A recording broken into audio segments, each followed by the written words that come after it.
Welcome everyone. Today we're going to be diving into a bit of a follow-up video from the last video we did that was all about how to start taking those initial steps and writing yourself a permission slip to start growing, even when maybe the people closest to you, your friends, family, your spouse, partner, team, whomever it may be, isn't completely on board or supportive of you taking these steps forward with growth. Now, I did that video. It should be on the channel. It should be the last video that was there. And I got all sorts of messages from people and people reaching out and all sorts of great impressions from people, basically asking the same thing, like, okay, so if I've given myself permission to now move forward and I start taking steps, but now what?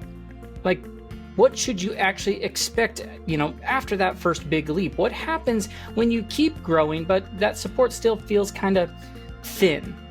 And so if you're new here, here's a quick heads up. Last week, we broke down these 6 real world steps, principles that you could do to help you start growing when the support is missing, how you stop waiting for approval, how to actually ease into that change without wrecking your relationships, how to let the results do the talking for you, now, how to build your own internal validation system, how to handle the resistance that could come in, and how to just stand steady like a lighthouse even when no one else is clapping yet.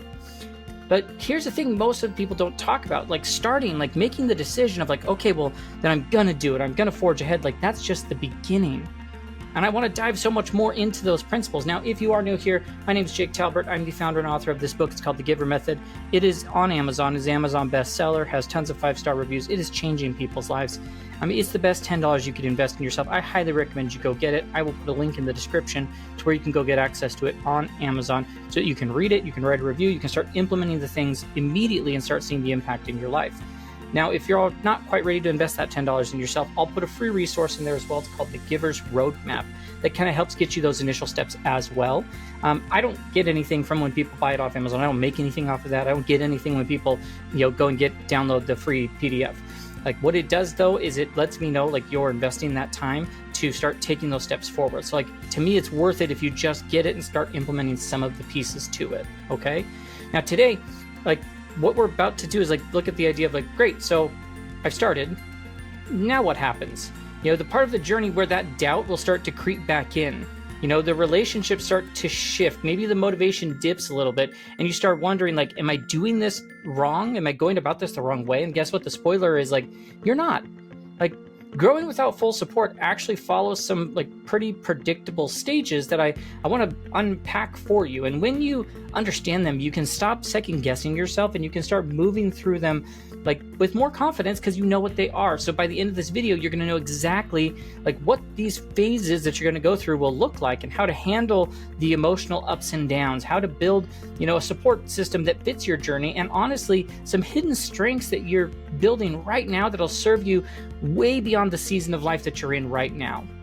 Now, before we jump in, if this kind of conversation speaks to you, then go ahead, hit that subscribe button, ring the bell for notifications. I don't want you to miss out on any of the future videos we have about unlocking gifts and superpowers and creating real impact. I'll also put down the description along with the access to the book and the free download. I'll put the links to all the places you can find us on social media and our website. So, Facebook, TikTok, Instagram, LinkedIn, all those places is at, if you look up at The Giver Method, or our website, thegivermethod.com, where it has all sorts of other resources, details, and how we can help serve people or people within your community. All right, so if you're ready, let's go ahead and map out what the road ahead is going to look like for you. And you may already find yourself in one of these phases. So we want to talk about, what could have saved lots of people, including possibly myself, years of confusion, and in understanding that unsupported growth follows these phases. And knowing these phases helps any of you anticipate challenges instead of being completely blindsided by them. So, let's be real. The first one that I want to talk about is going to get into this solitary commitment. Now, this is going to be something that happens during the first 30 days. Something that, could save all sorts of second guessing. That unsupported growth isn't random. It follows those phases. So the first phase, like I said, solitary commitment. And man, this one's going to hit you hard, hopefully. It's that first stretch when you've decided to go for it. So if you watched the video last week, you are 100% in this first phase. If you already maybe on the path of growth, maybe you've moved past it, or maybe you're tail end of this one, but it's still that first stretch that everyone's going to go through. You're excited, you're scared of what you're doing, you're looking around for someone to high five you and finding lots of blank stares from others. This phase is all about figuring out your why and setting these first habits without anyone cheering you on. It feels lonely sometimes, but that's totally normal. The key is to get super specific about your actions. Don't just say, I'll meditate more. It's like, well, I'm going to be very specific and say, I'm going to meditate for 5 minutes after my morning coffee. Like, the more specific you are, the more you can lean into that plan when motivation starts to dip. And guess what? It will dip. Also start this little practice, I call it, like, what's that purpose anchoring, where each morning you take 30 seconds to jot down a sentence about why this growth matters so much to you, and then stick that sentence somewhere private and read them when doubt starts to show up, because once again, shocker, it's going to show up, right? So if you're in that first, 30 days, that's that first phase. Now, the second phase, the next one, is going to be where you start to accumulate evidence. Now, this happens as a part of within the first 30 days, you start to accumulate it, but it's really that 30 to 90 day window. You're going to start seeing those signs of what you're doing is working, even if no one else has even noticed yet. Now, weirdly, this is when resistance from others often starts to ramp up. They start noticing and seeing your changes, and change makes people uncomfortable, even if it's a good change.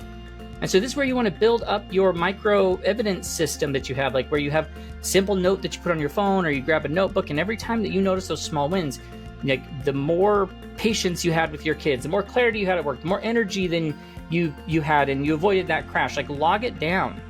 Like, one dad that I've worked with before kept a track every time he handled stress in the morning, and he did it with more calm because of a new habit he was trying out, and gosh, guess what? When people's spouses question that practice, whether it's worth their time, gosh, you have this whole list of these real moments that you could talk about. And so logging it and knowing how you could then present that data to the people who start maybe having some sort of resistance against that change provides so much value to you. And then you're going to move into the third one. So when you're in that kind of 3 to 6 month phase, now it's selective disclosure, is what I like to call it. So this is when you start carefully sharing your growth with a few people who might get it. Now, you may be thinking to yourself, gosh, well, that's a long ways out.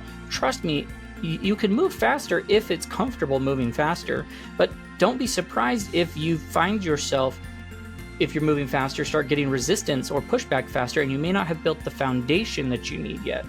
And so in this window where you find the selective disclosure, you're carefully going through people who might get it. And here's the thing, not everyone earns access to the story at every single point of the process.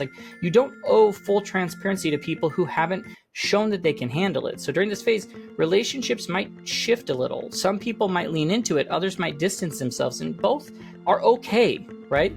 It's totally okay. If you had someone who, noticed that your spouse still wasn't totally on board, but coworkers became really big support, great, then lean into that.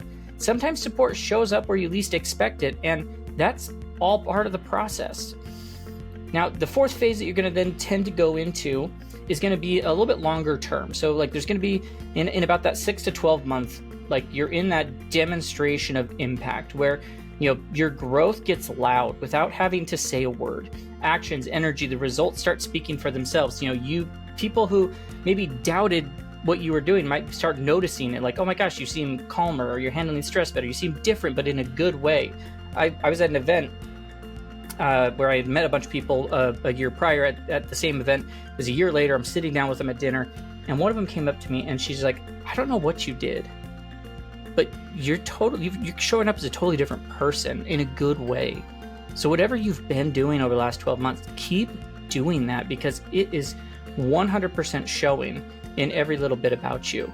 And it was oh my gosh, that made me feel so great about myself and about life and everything. So, you show how your growth isn't just helping you, it's making things better for the people around you. Gosh, I even had a person I worked with who, without having to explain why he was journaling every morning, he just kept making better business decisions. When a business partner saw profits going up, the conversation could change really, really quickly. And then, of course, that fifth phase, so we talked about there's 5 phases as you go, and then it's going to be that kind of year plus. And that's where you look for support expansion from there. So by this point, you're consistently, the consistency has created this new normal for you. Even some of the people who maybe doubted you might start cheering you on. At least you give the space to keep going. But this phase comes with its own tricky little part. It can be tempting to start adjusting your path just because, you want to keep these new fans happy. Don't do it. Just stay grounded on why you started. your growth still belongs to you, not to their expectations. Like, so you could even think about it this way, like as a parent, if you found that after a year sticking with your personal growth work, like your spouse, like maybe once rolled their eyes and now like is starting to like protect that time for you. Like there are these little shifts and changes that will start to show up in your day-to-day life with your spouse, with your team, with your coworkers. Like it doesn't happen all because you demand it. It happens because you stay steady with what it is that you're doing. Because the truth is, most people don't realize resistance doesn't mean that you're doing it wrong. It just means that you're doing it differently, and different always has a way of rattling people's systems. And so if you know what these phases are, you can come back, watch the video, go back through them. You're going to start to find the ways to move through them so that when doubt or silence or sideways comments show up, you know, like, hey, it's just part of the journey and I'm still walking on it. Now that's all just part of the 5 phases. Now let's talk about then the something that people don't like warn you enough about, and the emotional side of growing without a cheering section. Like let's talk about that world. Because let's be honest, even if you feel motivated, even if you know what matters, growing without support can really mess with your head if you're not ready. And the good news is, like, there's actually some mapping things you can do that will help you with it, all right? It lets you walk it together. So, like, there's this idea of, like, decision fatigue. So one of the first things that sneaks up on you when you, like, are doing things solo is decision fatigue. You know, when you don't have a team or a partner weighing in on every little choice, like it's all on your shoulders. Like what book to read next, what practice to focus on, when to push through, when to pivot. Like it's a lot and it starts to add up. And so here's what works. Cut the number of decisions that you have to make every day. Like how do I minimize the decision? Like create a minimizing system. You know, instead of waking up wondering if or when you'll work on yourself, like just build a little system that makes the decision for you. Like as a parent, maybe growth time is always during that nap time or after bedtime. Like just no debate, no decision. That's the time I'm doing it. You know, entrepreneur, like you might be batching your activities together, and maybe Monday mornings is like your learning time, or Thursday afternoons is for reflection. You know, no switching gears, 50 times during the week.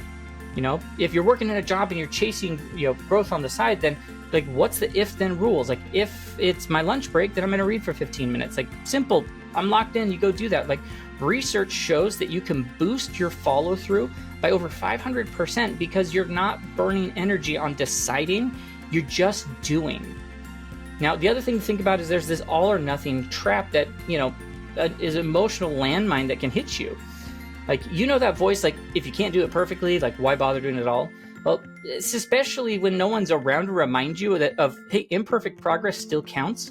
You gotta find that middle path. So like you can use a method, where instead of thinking about like, is it either crushing or quitting, like it builds yourself with options. Like, so think about it like a minimal, moderate, and optimal. So like the minimal, like what can you do on your roughest day? Like what are the minimal number of things I can do on my roughest day to keep moving forward? In the moderate, like this is my steady, consistent baseline. And then optimal would be like, is my best case where I'm all in on the effort. And so when life throws you like a grenade into your schedule, like you don't quit, you just downshift. Think about it like you could schedule it out in a way where it's like, gosh, my optimal is if I can put 30 minutes towards it. My moderate is if I can put 10 minutes. Gosh, minimal, I'm just gonna write out a quick sentence or two or a paragraph about what it is. Like on the crazy days, like go back and read the paragraph, or guess what? Like do whatever you can to just keep the momentum alive, because that's what matters. This approach is going to make you 3 times more consistent because you're not getting trapped in that perfectionism or just throwing the whole thing out or letting too much gap delay happen between each thing, right? And then there's this identity recalibration you're going to do. Now, this part catches, a lot of people off guard, because when you start changing and growing and evolving, it doesn't shift what you do, it just shifts who you feel like you are. And sometimes the people around you, they still see the old you, the easygoing one, or the always says yes one, or the plays it too safe one. Like, so when you show up differently with more confidence, more direct, more you, it creates some friction, sometimes even inside your own head. And so that's why you need like that, you're going to create this identity bridge, which we talked about in the previous video. It's this simple but really powerful way where instead of thinking about like the whole new person, which I'm trying to become, which can be scary, you just see yourself becoming fully aligned.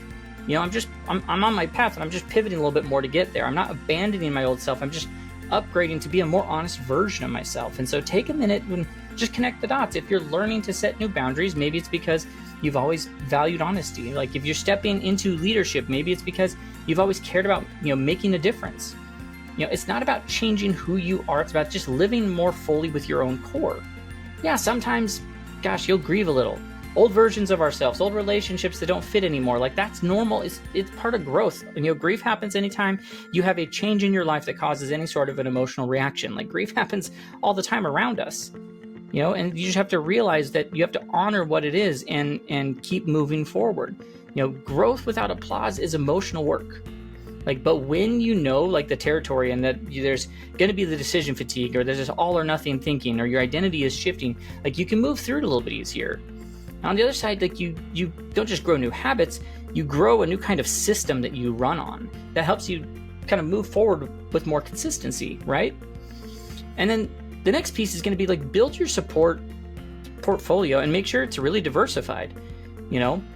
When you don't have a built-in cheering squad, then you can't just sit around waiting for one to show up for you. You could build your own backup crew, that support portfolio, and make sure it's as diversified as possible. It's going to be a complete game changer for you. So think of it like this, if one source of support dries up, say your spouse, your boss, a best friend, what are the other wells I have to draw from? Different kinds of backups, different kinds of, battles, So here's what you could do. You could go build this sort of a support system. So think about content support, build your personal growth, curriculum. This is all about, hand-picking the books, the podcasts, the videos, the courses, the stuff that doesn't just pump you up, but actually walks you through the hard parts. I'm gonna focus on every content piece I go and consume is designed to help drive me forward in that sort of a way. And the key is don't just binge random self-help stuff. Be super intentional. Create your own personal growth curriculum that you're gonna follow, right? You can be a parent, you're trying to reignite creativity. Get a stack of books where you have time management, or podcasts where creative parents share their messiest moments, a journal that helps you reconnect with the parts of yourself that light you up before things got heavy. The idea is not passive scrolling, it's picking mentors. Even if on the page or in the earbuds, that's who shows up as possible. That way, gosh, you've got the tried and true. There's no doubting, there's no second guessing yourself. You've got this go-to library that reminds you why you started this whole thing in the first place. And then you could look to community, build yourself, find or build people around you. Because guess what? Community support is really nice. But let's be real, if people closest to you don't get it, it hurts. But it doesn't mean that you have to walk the whole road alone. So you can find and build that support system. So one of the best setups that you could possibly think of is you create, what's that? It's like a 3-person support triangle. I need an anchor, someone who can help me stay steady when my emotions run wild. I need the cheerleader who's going to celebrate, my tiny wins, I won the Super Bowl. And I need the challenger who can lovingly call me out, to be a higher version of myself. That they won't let me just settle for things.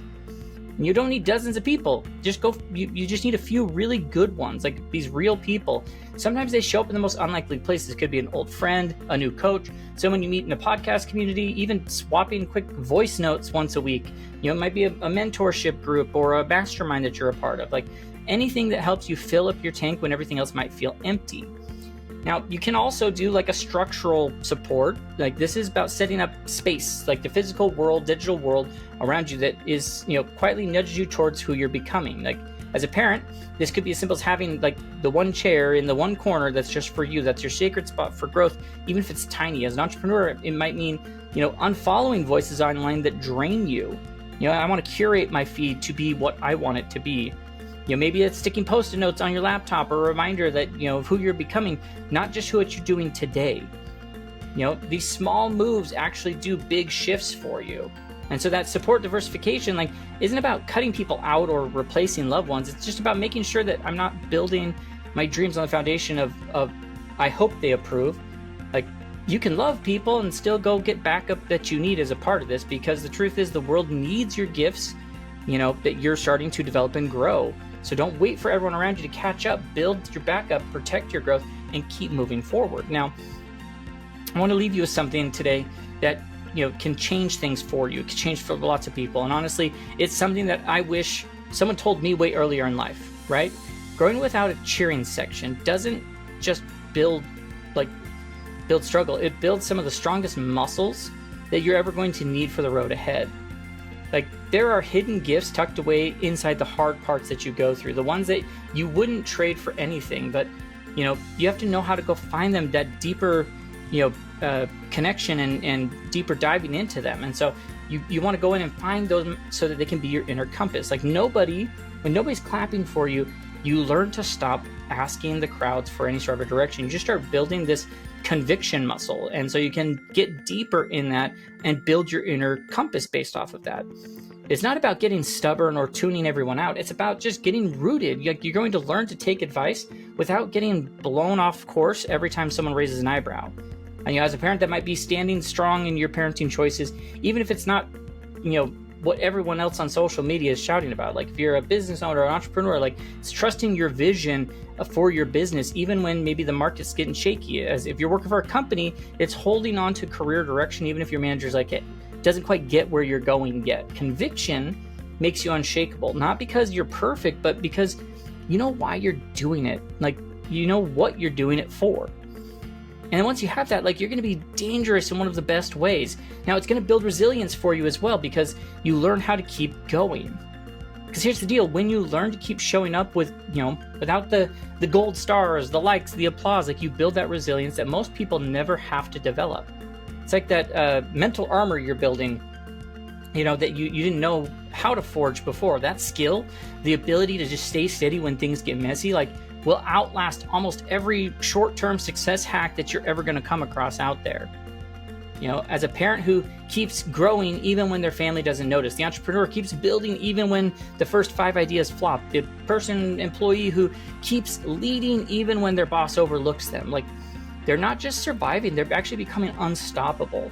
I've seen this over and over again in people, and who take that disadvantage that they have because they know that it's leading to their growth.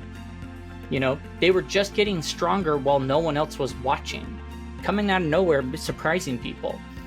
And then think of authentic direction, like finding what your true north is, because your biggest hidden gift that you could have is this authentic direction of knowing who you are. When you're not getting the standing ovation every time you take a step, like, you get way better at tuning into what you actually want. You stop building life based on, how do I impress friends and family? How do I impress through social media or my boss or random internet people? Like, you just start building a life that actually fits your soul.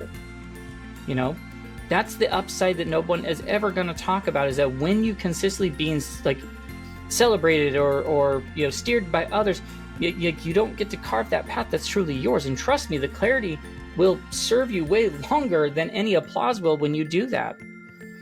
Look, I'm never going to tell you that resistance is easy. It's not. It stings and it's going to wear on you. But it's also about gifting you things that you could carry even after the early doubters forget about the fact that they doubted you. Every day you choose to keep going, you're getting closer to where you need to be. You're getting stronger. You're getting clearer. You're getting ready for something big. So if you're growing without the high fives, like, gosh, that's fine. Take it. Like, you've got the heart there. You're not behind. You're just building the strength most people don't even know that they need. And so just keep going. The future self of you is already proud of you and is waiting for you to catch up to where they are. Now, we've covered a lot today, from the 5 phases of unsupported growth, and the emotional curve that nobody warns you about, and building support systems, and uncovering your hidden gifts while nobody's clapping. Like, if you only take one thing from today, like, growing without cheering section, like, doesn't mean growing alone. It just means that you're being a little bit more intentional about how you're building your support inside and out. It means trusting that your growth is real even when people don't fully get it. If you're just starting out, then listen, like, it gets lighter. Every little bit of evidence that's going to stack up, every little bit builds a little bit of confidence for you. Every little piece of support that you pull together, it just makes the next step even easier. It makes the weight feel a little less heavy.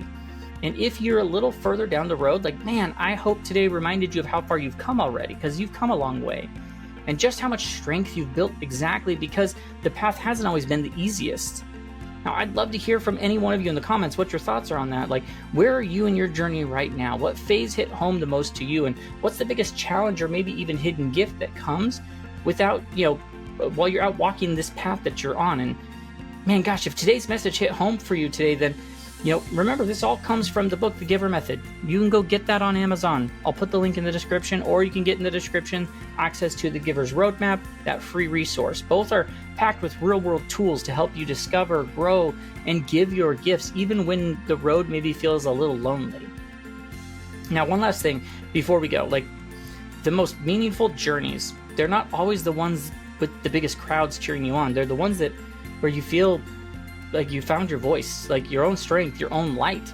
You don't need the whole world to believe in you. You just need to stay true to the calling that you already have inside of you. And so you just keep showing up and shining, because the world needs your gifts. Everybody sees, everybody's going to need that it's in you. You can bring so much power in your own unique way, because you're doing it through your own experiences and struggles that you've been through while you found and developed those gifts and superpowers that you have. And so with that, I'll just say, please keep growing, keep giving. Remember, you're so much closer than you think. You just got to step forward and then keep taking those small little steps forward and celebrating them along the way. I hope we'll catch you in our next video, and have a great rest of your day.